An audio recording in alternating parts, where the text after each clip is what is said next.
what are some of the things that you've seen and heard, felt about this year border? My mom wanted me to text her as soon as we crossed back into the U.S., but like with all of the border patrol right here, this is the unsafest I felt the entire trip. And like this makes me so uncomfortable, like with how militarized I feel that they are treating this. And we're on U.S. soil.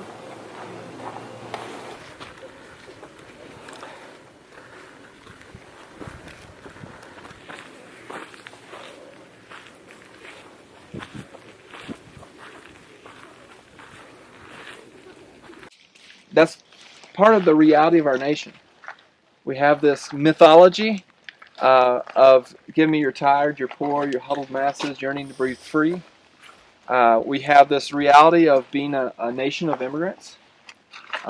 So we have this one part of who we are, but at the same time we have this other part of who we are of wanting to say no more. It's kind of, to me, it reminds me in Scripture, I never noticed how often in Scripture there's phrases like you're to love the alien or the stranger. You're to treat the alien or the stranger as a native born. There are more times where there's some version of love the alien, the stranger, than there is love your neighbor as yourself. And one of the things, there's a little tagline that often comes, and that tagline is, anybody know what the tagline is? Because you were once an alien stranger. And it wasn't until I got here that I realized that probably the people of Israel, they forgot. And so God's reminding them over and over and over again to remember, to remember, to remember. Because whether you're Tom Tancredo, you forget. Whether you're Mark Adams, you forget. Whether you forget. And so Scripture reminds us to remember, to remember, to remember. What do you think NAFTA did to borders?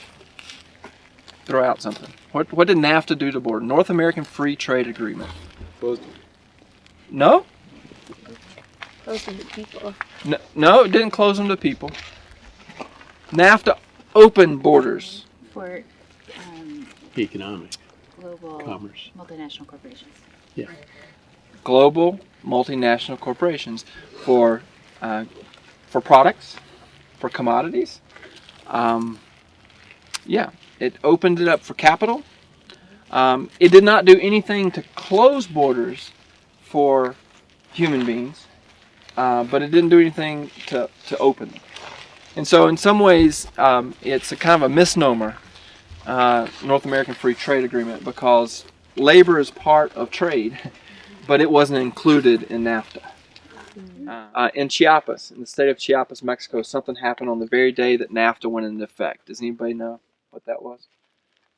Chiapas is as far away from here as you can get in Mexico. And it's right on the Guatemala border. On the day NAFTA went into effect, there was a revolution. The Zapatistas rose up in rebellion on the day NAFTA went into effect. Do you think that was a coincidence? The Zapatistas argued that what NAFTA would do would speed up the destruction of indigenous cultures. But why NAFTA would speed up the destruction? One, there were three things Mexico had to do to go into NAFTA. It had to begin tearing down walls so that commodities could enter into Mexico more freely. We'll talk about corn mainly. There's other things, but corn. It had to take away subsidies of corn farmers and other agriculture farmers in Mexico. So taking away from an economy that was 75% agriculture at the time, taking away subsidies from small subsistence farmers. And three, it had to change its constitution to be able to allow for the sale of communal lands. All right, those three things. And we can talk more about that. So what happens when that happens? You have small farmers like my father-in-law, whose technology was a hoe and his 6 children, competing against large, highly efficient, highly mechanized multinational corporations who also are highly what? Subsidized. Somehow subsidies didn't get taken away here like they were supposed to in the U.S. So what happens what happens? It crushes the agriculture sector in Mexico. It's like playing soccer on a very tilted playing field. And so now what do people do in Mexico who are corn farmers? Sell their land. They can sell their land now. They sell their land, so they're taken away from their raíces, their roots, and then they migrate. They migrate to cities within Mexico, or they migrate to the border, or they migrate to the U.S. And so they're not only away from their land, they're away from their language, their people, their culture. And so what the Zapatistas said was very right on. It sped up the destruction of indigenous cultures. It's because there was a mass movement of people off the land. Election year 1992, there happened to be a kind of a rebellious Republican candidate for the Republican primary, who was screaming about the border in 1992. But his name was Pat Buchanan. And everybody knew he didn't have a chance. The difference between then and today, everybody knew he didn't have a chance to win the Republican primary. But he raised holy hell.